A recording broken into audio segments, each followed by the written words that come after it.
We're going back quite a few years, but one of my first memories of video games is a title called Harrier Attack. This was a proper old school game in which you took control of a Harrier jump jet and blew things up. It was a simple premise, but it was also a lot of fun. Looking back, it almost feels like the latest title from Infinite State Games, known as Rogue Aces, has taken this concept and brought it kicking and screaming into 2018. Rogue Aces is a similar game in many ways.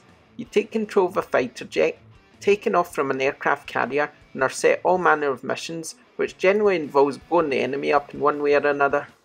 The difference here is that technology has allowed for a faster paced and more pleasing to the eye title, while the developer has also thrown in some 360-degree dogfighting action for good measure. It's quite uncanny how similar these two games are.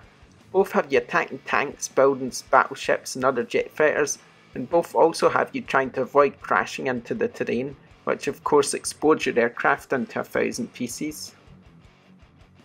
I love that Rogue Aces has taken the concept and brought it up to date because I loved Harrier Attack, and now I love Rogue Aces too.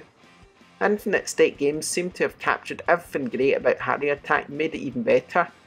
Graphics of course are a vast improvement, while still holding on to the retro feel of old. The mission structure meanwhile is fantastic, thanks to the fact the whole game is procedurally generated, meaning no playthrough is ever the same. This means in one mission you'll be tasked with bombing an enemy train or taking out an ammo dump, while in the next you'll be shooting paratroopers out of the sky or dogfighting with a squadron of enemy jet fighters, whooping in 360 degrees, fast-paced air battles as you do your very best to send the same enemy into the sea below. Rogue Aces is certainly a challenging title. From the moment you take off you'll need to adjust to the fast pace and crazy speed you'll find yourself flying at, although once you're used to it, you'll be looping an inch from the ground, dropping bombs on your target and taking out enemy aircraft with your eyes closed. Well, perhaps not with your eyes closed, that really wouldn't work. As you progress and get better at taking out the enemies, the waves you'll face up against will gradually increase in difficulty, although to counter this you gradually build up the power of your own plane, increasing your fire rate, fuel, bomb and missile capacity, which is handy as running out of missiles, bombs and fuel often means a trip back to base to restock. Speaking of heading back to base, you do have the option to land or auto-land, so if you fancy risking losing a life, you have free, then you can go for the realistic option. Although personally I soon gave up trying to land myself as it was often more lethal than facing the enemy. Once you have mastered the game, you'll soon find yourself unlocking the various game modes. You'll start with the normal campaign before unlocking the frontline campaign, the latter of which is basically a map-based time attack mode where you rescue the island of your choice, completing objectives along the way. There's also the veteran campaign, and there are also 4 different arcade modes too, such as survival, rogue ace, bomb defense and more.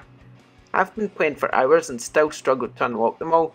It's fair to say that there's certainly plenty to keep you occupied here.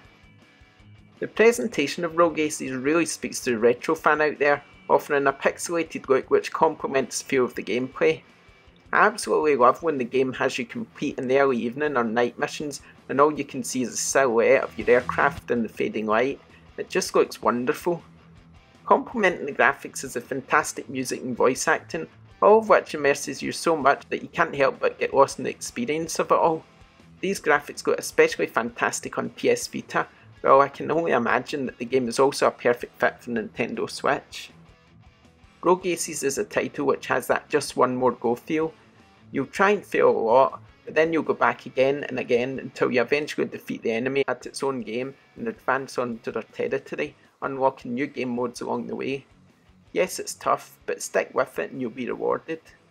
No one ever said fighting in a war was easy, but thanks to Rogue Aces, it's bloody good fun.